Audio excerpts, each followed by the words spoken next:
Hi all, welcome to Jo movie world. The bads of Bollywood നെറ്റ്ഫ്ലിക്സിൽ വന്ന ഏറ്റവും പുതിയ വെബ് സീരീസ് കണ്ടു. ക്രേസി കോമഡി ഫൺ റൈഡ് എന്നൊക്കെ പറയില്ലേ, ഒരു ബിഞ്ച് വാച്ച് പോലെ കാണാൻ പറ്റുന്ന ഒരു ഐറ്റം. ഷാരൂഖ് ഖാന്റെ മോനായിട്ടുള്ള ആര്യൻ ഖാന്റെ ഫസ്റ്റ് ഡയറക്ടോറിയൽ സംഭവമാണ് ബാഡ്സ് ഓഫ് ബോളിവുഡ്. നെറ്റ്ഫ്ലിക്സിൽ ഒരു 7 എപ്പിസോഡായിട്ടാണ് വന്നേക്കുന്നത്. ഇത് ബോളിവുഡിന്റെ ഉള്ളിൽ നടക്കുന്ന കാര്യങ്ങൾ പറയുന്ന ഒരു കൈൻഡ് ഓഫ് സ്പൂഫ് സീരീസ് എന്ന് വേണമെങ്കിൽ വിളിക്കാം.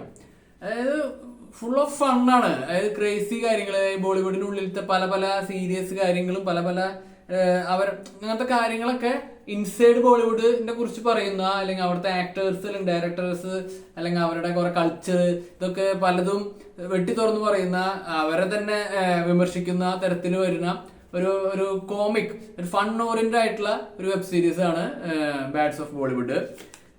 മറ്റേ കില്ലിത്തെ നായകനാണ് ഇതിലത്തെ മെയിൻ റോൾ വന്നേക്കുന്നത്, ലക്ഷ്യ ലാല്. പിന്നെ കില്ലിലുള്ള രാഘവാണ് ഇതിലത്തെ മെയിൻ വേറെ കഥാപാത്രമായിട്ട് വരുന്നത്. പിന്നെ കുറെ പുതിയ പുതിയ ആൾക്കാർ ഇതിലുണ്ട്. പക്ഷെ ഇതൊന്നല്ല ഇതിൽ ഏറ്റവും വലിയ ഹൈലൈറ്റ് എന്ന് പറയുന്നത്, ഓൾമോസ്റ്റ് ഒരുവിധം എല്ലാ ബോളിവുഡിലത്തെ പ്രമുഖരും ഇതില് ക്യാമിയോ റോളായിട്ട് ഇങ്ങനെ വന്നു പോകുന്നുണ്ട്. അത് പെർഫെക്റ്റ് ആയിട്ട് ഇങ്ങനെ ബ്ലെൻഡ് ചെയ്ത് പോകും. അല്ലാണ്ട് ക്യാമിയോസിന് വേണ്ടി കുത്തി നിറയ്ക്കല്ല. ആദ്യം പറഞ്ഞല്ലോ, ബോളിവുഡിൽ ഉള്ളിൽ നടക്കുന്ന കഥ തന്നെ ആയതുകൊണ്ട് അവർക്ക് അതിലെ പല ഇവന്റ്സിൽ കൂടിയും ചെറിയ ചെറിയ ക്യാമിയോ റോളായിട്ട് കുറെ പേര് വരും.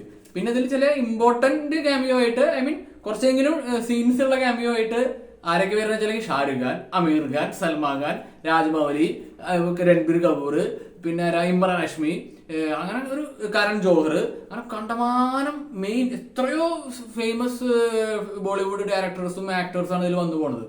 അവരൊക്കെ കൊണ്ടുവരുന്ന രീതി, അവരുടെ സെൽഫ് ട്രോൾസ്, അതാണ് ഇതിൽ ഏറ്റവും ഹിലാരിയസ് ആയിട്ട് എനിക്ക് തോന്നിയത്. ഷാരൂഖ് ഖാൻ ആയാലും ശരി, അമീർ ഖാനും രാജ്മൗലിയൊക്കെയുള്ള സീനൊക്കെ ഉണ്ട്, ഭയങ്കര രസമാണ് കാണാൻ. സൽമാൻ ഖാൻ, പിന്നെ ആര് പറയാ, രൺബീർ കപൂർ, ഇമ്രാൻ ഹാഷ്മിയുടെ സീൻ, അതിൽ കുറെ എന്താ പറയാ, ഇവരുടെ കുറെ ഐക്കോണിക് ആയിട്ടുള്ള സാധനങ്ങൾ, ഇവരുടെ കുറെ ട്രേഡ് മാർക്ക് സാധനങ്ങൾ തന്നെ ഫണ്ണി ആയിട്ട് വിമർശിക്കുക, അല്ലെങ്കിൽ ക്രിട്ടിസൈസ് ചെയ്യുക, കളിയാക്കുക, അല്ലെങ്കിൽ പുകഴ്ത്തുക. ഇതിൽ ചില സീൻസ് ഒക്കെ പക്ക അവരെ തന്നെ അവര് കളിയാക്കുകയാണ്.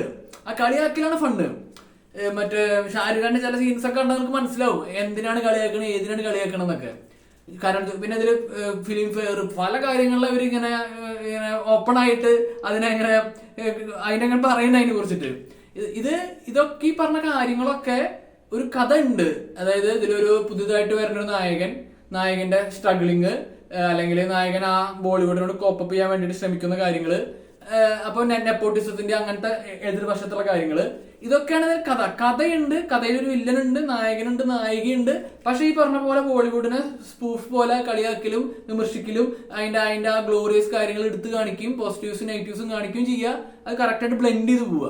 ഒരു 7 എപ്പിസോഡ് നമുക്ക് വേണമെങ്കിൽ ഒരൊറ്റ സ്ട്രക്ചറിൽ കണ്ടുപോവാം. ഞാൻ ഇന്നലെ തുടങ്ങി, ഇപ്പൊ ഇന്ന് വേറെ പടം കാണാത്തതുകൊണ്ട് ആ ഒരു ഗ്യാപ്പ് വെച്ച് നിർത്തി കഴിഞ്ഞാൽ ഒരൊറ്റ ഇതിലാണ് ഞാൻ സംഭവം കണ്ടു തീർത്തത്. വളരെ രസകരമായിട്ട് കാണാം. നിങ്ങൾ ഇതിനെ ലോജിക്കലോ അങ്ങനത്തെ കാര്യങ്ങളായിട്ട് ദയവ് ചെയ്ത് വിമർശിക്കരുത്. അതൊന്നും ഇതിൽ പറ്റില്ല. അതാണെങ്കിൽ നിങ്ങൾക്ക് ഇത് കാണാനേ പറ്റില്ല. ഇതൊരു ഫ്രീ മൈൻഡില്, ഒരു കൂൾ മൈൻഡില്, ഒരു എന്താ പറയാ, ഒരു ക്രേസി റൈഡൊക്കെ ചെയ്യാൻ പോണ പോലെ നിങ്ങളിത് കാണുകയാണെങ്കിൽ നിങ്ങളത് എന്റർടൈൻ ചെയ്യും. അപ്പോൾ ഇത് നെറ്റ്ഫ്ലിക്സിൽ അവൈലബിൾ ആണ്, കണ്ടു നോക്കുക. നിങ്ങളുടെ അഭിപ്രായം എന്റെ കമന്റ് സെക്ഷനിൽ പങ്കുവയ്ക്കുക. അപ്പോൾ ഈ വീഡിയോ ഇഷ്ടപ്പെട്ടെങ്കിൽ ലൈക്ക് അടിക്കുക, കമന്റ് അടിക്കുക, സബ്സ്ക്രൈബ് ചെയ്യുക.